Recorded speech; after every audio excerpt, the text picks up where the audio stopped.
사람이 언제 제일 행복한가? 네, 영국의 한 신문에서 공모를 한 적이 있습니다. 그래서 여러 가지가 올라왔는데 순위에 오른 거 두 가지가 있는데 하나는 무엇이냐?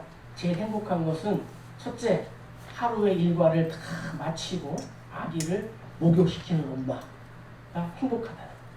두 번째는 대수술을 성공한 의사가 행복하다라고 조사가 나왔습니다. 미국에서도 누가 제일 행복한가라고 이렇게 조사했는데 결론은 상대방을 행복하게 하는 사람, 즉 상대방을 행복하게 하면은 그 행복이 나에게도 돌아온다는 거예요.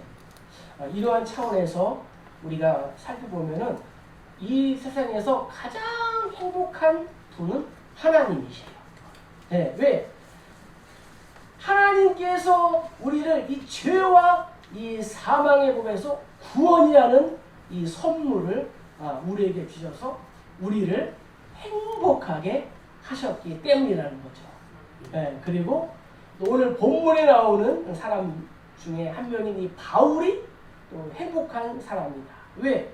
바울은 예수님을 기쁘시게 하기 위하여 이 복음을 사람들에게 전해 주었기 때문이라는 거죠. 신약성경의 단 13권을 이 바울이 기록하지 않았습니까? 자, 오늘 본문은 성도인 우리가 예수님을 기쁘시게 하는 이 비결에 대하여 성경을 기록하고 있습니다. 자, 우리 어떻게 해야 예수님을 기쁘시게 할 수 있을까?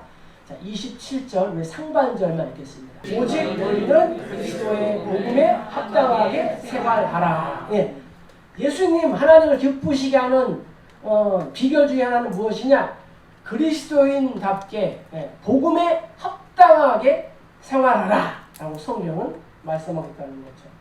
자, 여기 오직, 이 오직이라는 말을 통해서 바울은 예수 그리스도의 이 존재와 그의 이 가르침을 의미하는 이 복음에 합당한 생활을 할 것을 강조하고 있습니다.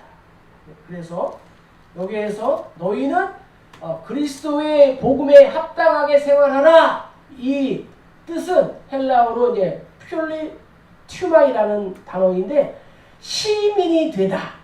시민. 또 시민으로서의 의무를 이행하다. 이 뜻이 이 복음에 합당하게 생활하라. 이 단어에 이제 포함이 되어 있다는 거죠. 네. 당시에 로마 시민권은 대단했습니다. 그래서 이 로마 시민권을 얻으려고 로마에 충성을 했고 또 로마 사람과 결혼도 했고 또 로마 사람으로 태어나야 했고 때로는 많은 돈을 들여서 로마 시민권을 사기도 했습니다. 그러나 이 시민으로 산다는 것은 특권과 이 권리를 누릴 뿐만 아니라 이에 따른 의무와 또 책임을 감당해야 됐다는 거예요. 그래서 오늘 하나님께서 바울을 통하여 우리에게 그리스도인답게 생활하라. 이 말씀은 하늘의 시민답게 생활하라. 하늘의 시민답게 생활하라. 그래서 하늘의 시민답게 살아가야 하는 이 기준은 어떤 거예요? 복음, 하나님의 말씀이다 라는 것을 우리에게 전하고 있습니다. 바울은 수신자들인 이 빌립보 교인들 그리고 오늘을 살아가는 저와 우리 모두 성도인 우리로 하여금 하나님 나라의 시민으로서 복음에 합당한 삶을 살아야 한다 하면서 다른 본문에도 이렇게 말씀하고 있습니다. 자, 우리 한번 골로새서 1장 10절 읽어볼까요? 주께 합당하게 행하여 범사에 기쁘시게 하고 모든 선한 일에 열매를 맺게 하시며 하나님을 아는 것에 자라게 하시고 골로새 교회를 통해서도 주께 합당하게 행하라. 또 데살로니가 교회를 향해서도 뭐라 그래요?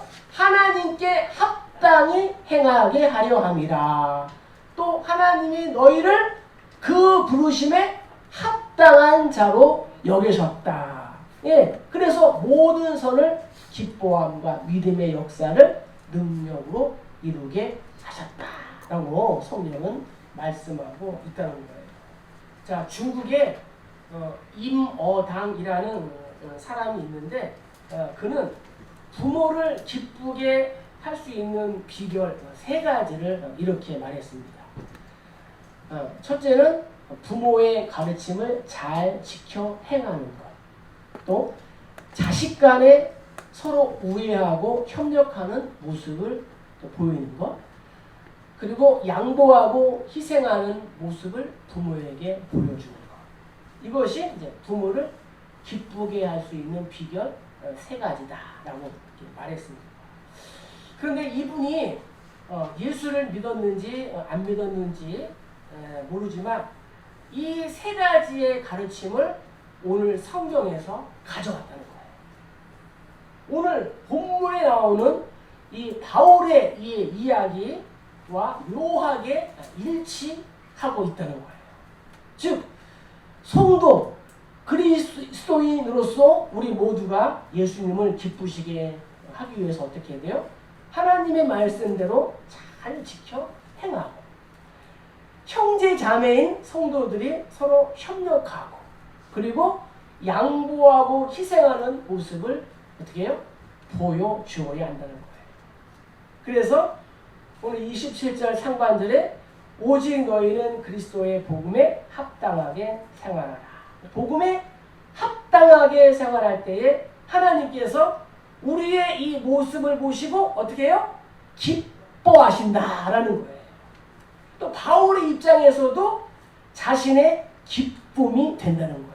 왜냐하면 자신이 처음 개척하고 양육한 이 빌립보 교인들이 복음에 합당하게 생활할 때에 정말 바울의 마음에 큰 기쁨이 되지 않겠습니까? 우리 예수님도 마찬가지라는 거죠. 부모가 자녀에게 당부하고 가르친 대로 순종하며 따라줄 때 얼마나 기쁩니까? 아버지이신 하나님의 마음을 기쁘게 하고 시원하게 하는 것. 이것이 바로 우리 그리스도인의 삶인 줄로 믿습니다. 자, 그러면 구체적으로 복음에 합당하게 살아가는 것은 무엇일까요? 어떠한 상황에서 우리가 그리스도인답게 생활해야 하는가? 오늘 본문은 이렇게 말한다는 거죠. 언어 생활이 그리스도인 다와야 한다는 거죠. 예. 또 다른 성경인 이 킹 제임스 성경에는 이 복음에 합당하게 생활하라는 말은 어떤 것이냐? 오직 너희 대화를 그리스도의 복음에 합당하게 하라. 그러니까 대화, 즉 주고받는 말이 복음적이어야 한다는 거예요. 그리스도인다워야 한다는 것입니다.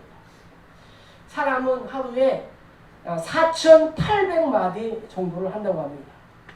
이 4,800마디 말 중에서 몇 프로가 몇 퍼센트가 하나님의 영광을 드러내는 말일까 한번 생각해 보시기 바랍니다. 성도로서 상대방을 또 무시하는 이 부끄러운 언어를 사용하고 있지는 않은지 오늘 말씀을 통해서 우리가 주님을 기쁘시게 하고 복음에 합당한 생활을 하기 위해서는 한번 생각해 본다는 거죠. 그래서 언어 생활이 그리스도인다워야 한다. 사람을 대하고 시간을 보내는 방법이 그리스도인다워야 한다는 거예요. 뉴 인터내셔널 성경, 미국 번역 성경인데 이 성경을 이제 우리나라도 70~80% 이렇게 우리가 가져와서 우리가 사용하고 있는 거예요. 오직 너희의 사람을 대하는 태도와 시간 활용이 성도다워야 한다라는 거예요. 우리가 사람을 대하고 시간을 보내는 방법이 진정한 성도다워야 한다라는 거죠. 어떤 사람이 자신의 이 70년 생애를 이렇게 돌아보았습니다. 성경에도 우리 인생의 70이요. 강건하면 80이라 말씀하고 있지 않습니까? 이 사람이 자신의 70년 생애를 돌아봤어요. 그러니까 잠자는 데에 몇 년을 보냈어요? 24년. 잠자는 데 24년을 보냈어요. 학교 다니는데 10년, 직장 다니는데 13년, TV 본 시간이 10년, 사회봉사 4년, 식사하는데 4년, 목욕 샤워하는데 1년, 전화 거는데 1년, 사람을 기다리는데 10개월, 화장실에 가는데 10개월, 옷 갈아입는 데에 9개월 등등. 시간을 보낸 거예요. 70년. 그런데 하나님께 기도하고 예배한 시간이 얼마예요? 6개월. 6개월밖에 안 됐다는 거예요. 우리도 한번 살펴보면은 예수님을 위하여 헌신하는 시간이 정말 적다라는 것을 어떻게 해요? 이것을 통하여 우리가 단편적으로 돌아볼 수 있다는 거죠. 우리는 하나님과 사람들 앞에서 부끄럽지 않도록 하루하루 최선의 삶, 시간을 아끼는 그러한 삶을 살아야 될 줄로 믿습니다.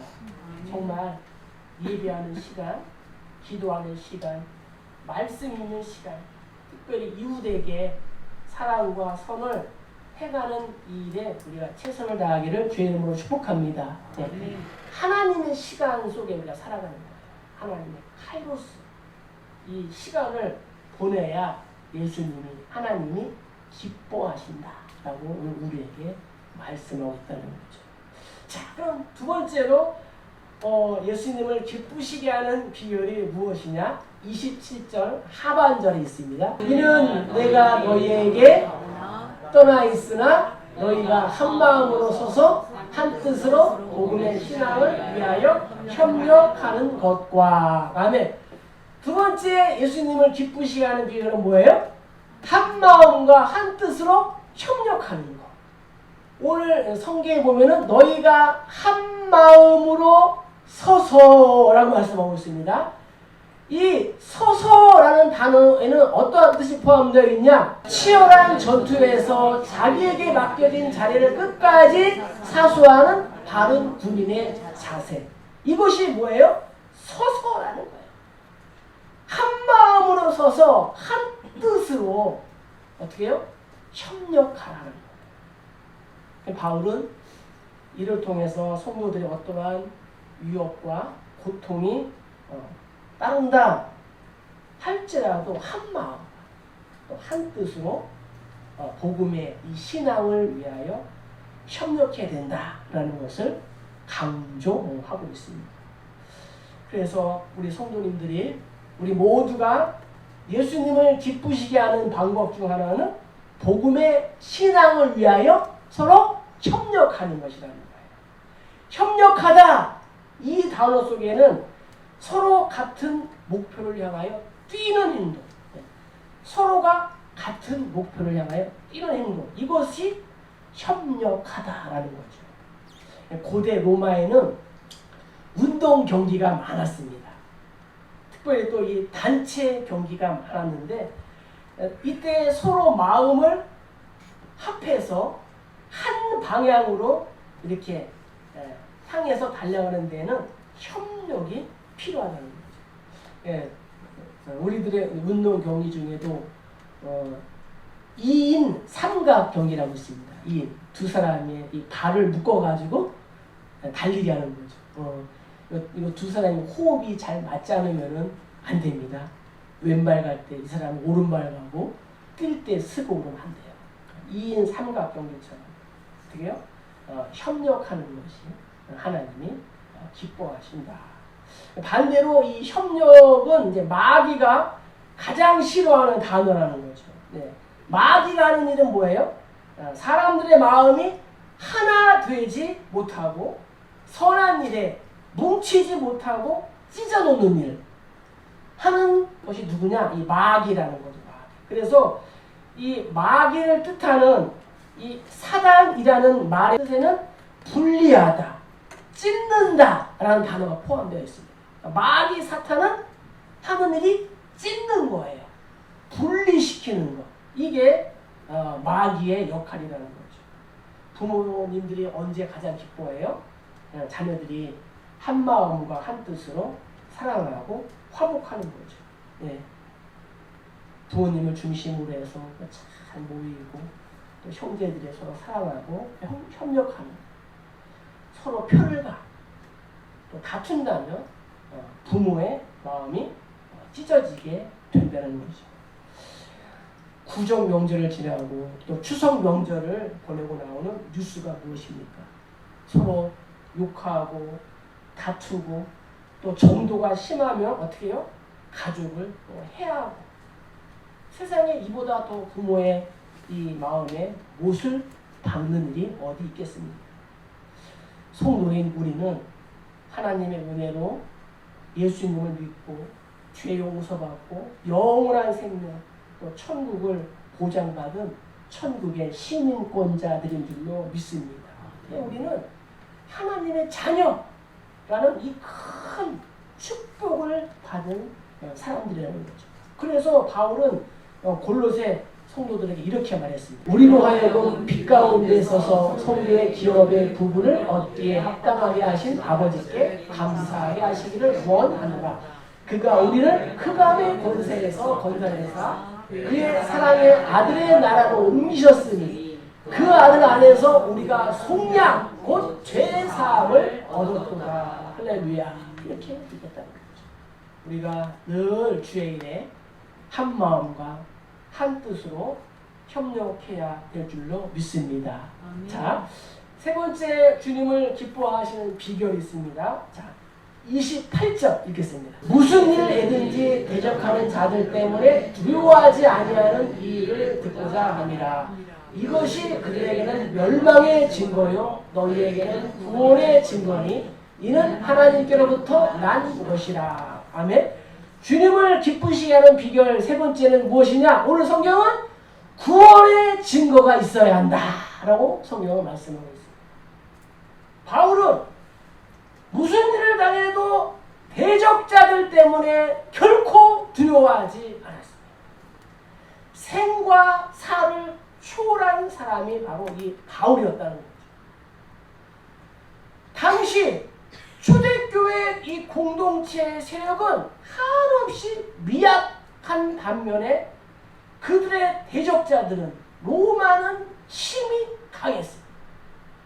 이로 인해 그리스도인으로서 복음에 합당하게 생활하기 위해서는 도처에 산재한 이 위험과 극한 고난을 각오해야만 했다는 거죠. 우리 초대교회 성도들, 우리의 믿음의 성도들. 바울은 그럼에도 전혀 두려워하지 않았다 말하고 있습니다.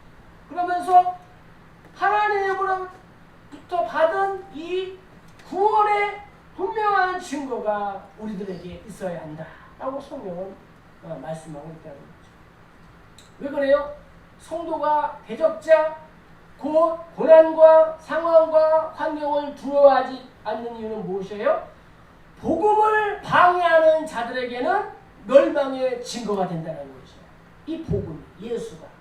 그러나 고난과 박해를 이겨내는 성도들에게는 구원에 이르는 확실한 증거가 되기 때문이다 라고 말하고 있다는 거죠.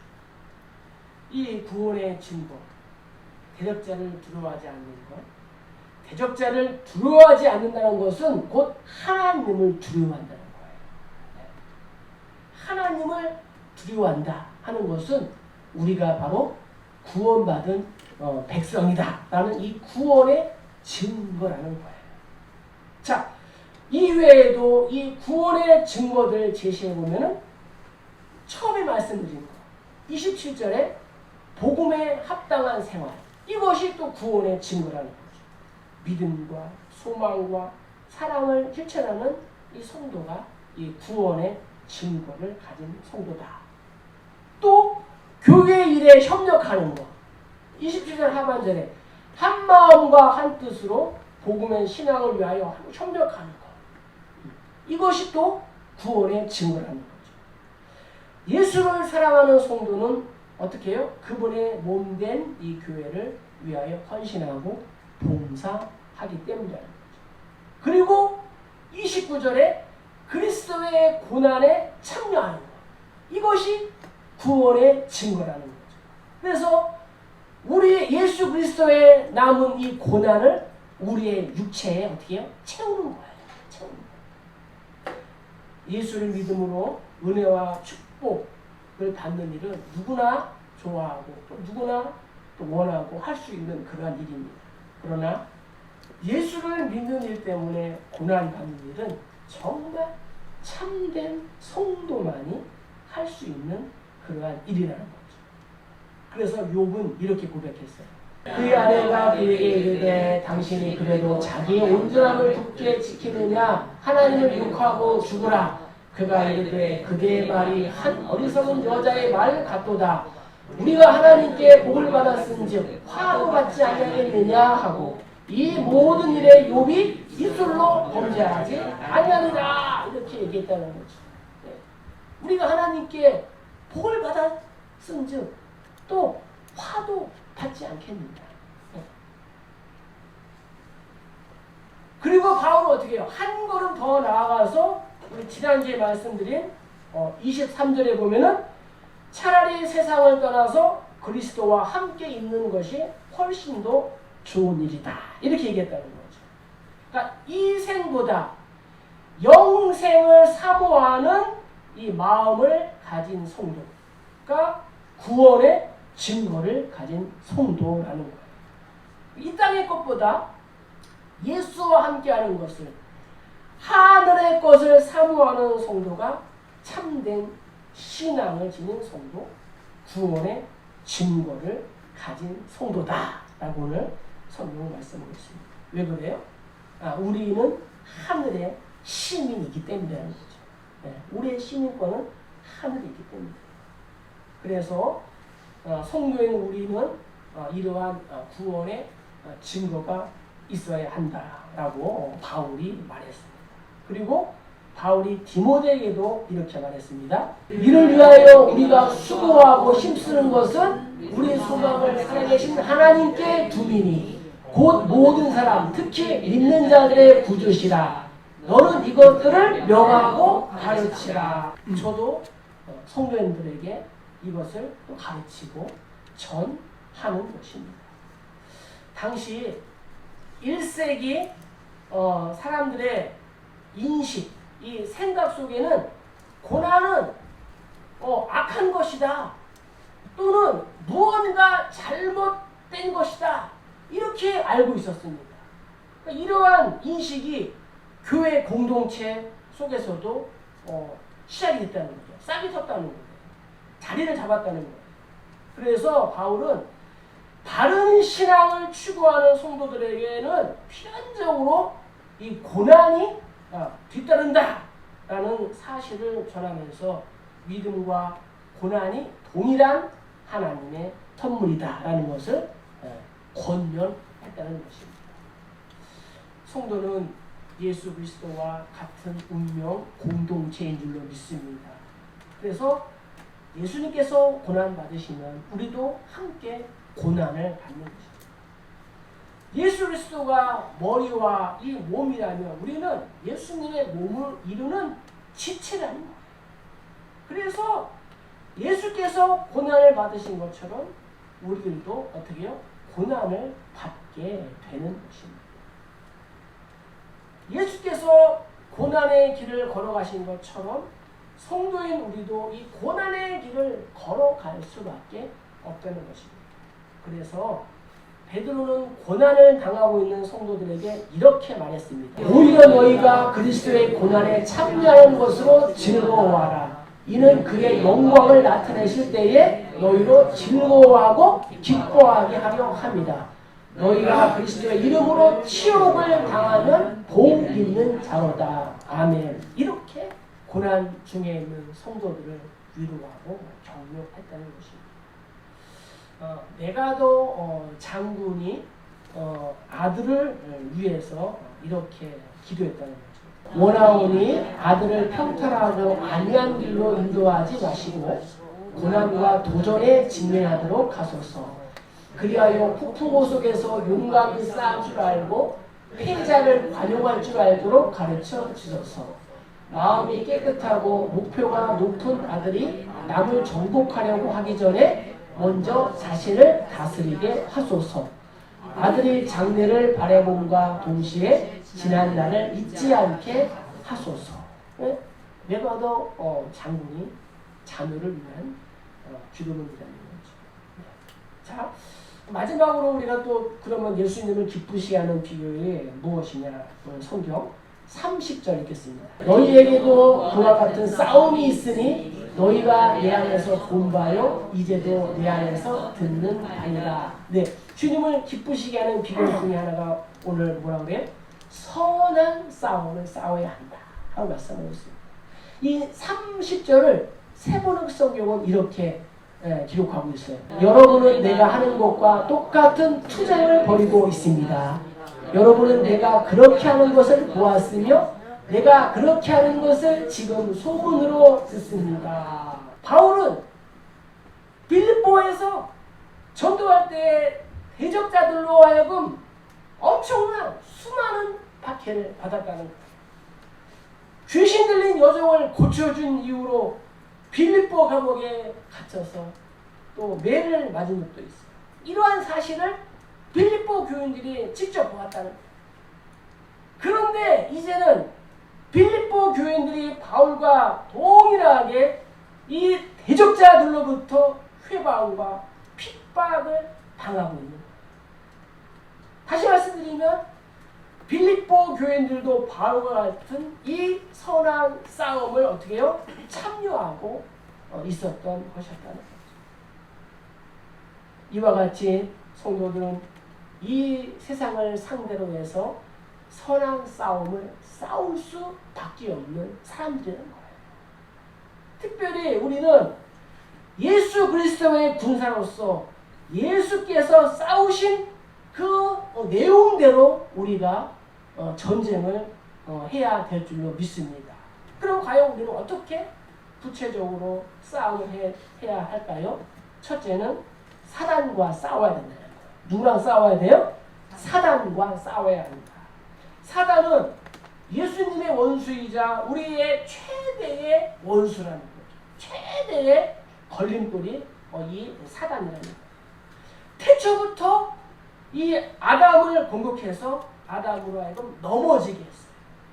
그리고 이제는 우리를 공격하며 멸망시킬 그 허점, 틈새를 파고들고 있다는 거죠. 그래서 우리가 사단과 영적 전쟁을 해야 된다는 거예요. 두 번째는 이 복음의 대적자들, 이단과 우리가 싸워야 된다는 거예요. 복음의 대적자들. 이단은 복음의 진리를 훼손시켜서 교회와 성도들의 이 생명력을 어떻게 해요? 빼앗으려고 한다는 거죠. 그러므로 우리는 힘을 다하여 이 복음의 대적자들, 이단과 어떻게 해요? 영적 전쟁을 해야 된다는 거예요. 그리고 마지막으로는 자신의 육체의 소욕과 싸워야 된다는 거죠. 내 육체의 소욕. 육체의 소욕은 성령을 거스르게 하고 또 이 성령의 열매 대신에 온갖 더러운 악한 열매를 맺게 한다는 거죠. 그게 육체의 소욕이에요. 이것 또한 우리를 또 멸망에 이르게 하는 협경이라는 거죠. 그래서 우리가 이 자신의 육체의 소욕과 싸워야 된다는 거예요. 그래서 바울은 뭐라고 그래요? 이 디모데에게 믿음의 선한 싸움을 싸워. 믿음의 선한 싸움을 싸워서 영생을 취하라. 이를 위하여 내가 부르심을 받았고 많은 증인 앞에서 선한 증거를 하였다. 이렇게 얘기했다는 거예요. 예수께서 십자가의 고난을 감당하신 이유는 분명합니다. 우리에게 더 큰 유익, 더 큰 영광을 주기 위한 것이었다는 거죠. 그래서 바울도 고난 중에도 열정을 보이는 것은 성도들에게 유익을 주기 위함이었다는 거죠. 일본의 작가인 엔도 슈샤쿠라는 사람이 있는데 그가 위대한 몰락이라는 책에서 이렇게 기록했습니다. 진정한 힘은 휘두를 때 나오는 것이 아니라 남을 위해 희생할 때 나오는 것이다. 남을 위해 힘없이 두 팔을 벌리고 고개를 맥없이 떨어뜨린 십자가의 예수님에게서 그러한 강한 힘을 느낀다. 라고 고백했다는 거죠. 말씀을 마칩니다. 주님을 기쁘시게 하는 비결은 결코 어려운 것이 아니라는 거예요. 성도답게 그리스도인답게 복음에 합당하게 한 마음과 한 뜻으로 서로의 마음을 이 복음 또 신앙을 위해서 협력하는 것입니다. 상대방을 위해서 양보하고 희생할 수 있는 너그러운 마음, 그거면은 족하다는 거예요. 바라기는 성경에서 말하는 이러한 그리스도인의 삶의 원칙들이 또 나의 삶 속에서 그대로 적용되시기를 축복합니다. 아멘. 그래서 선한 싸움 다 싸우고 의의 면류관을 또 받았으는 우리 모두 다 되시기를 주의 이름으로 간절히 축복합니다. 축복합니다.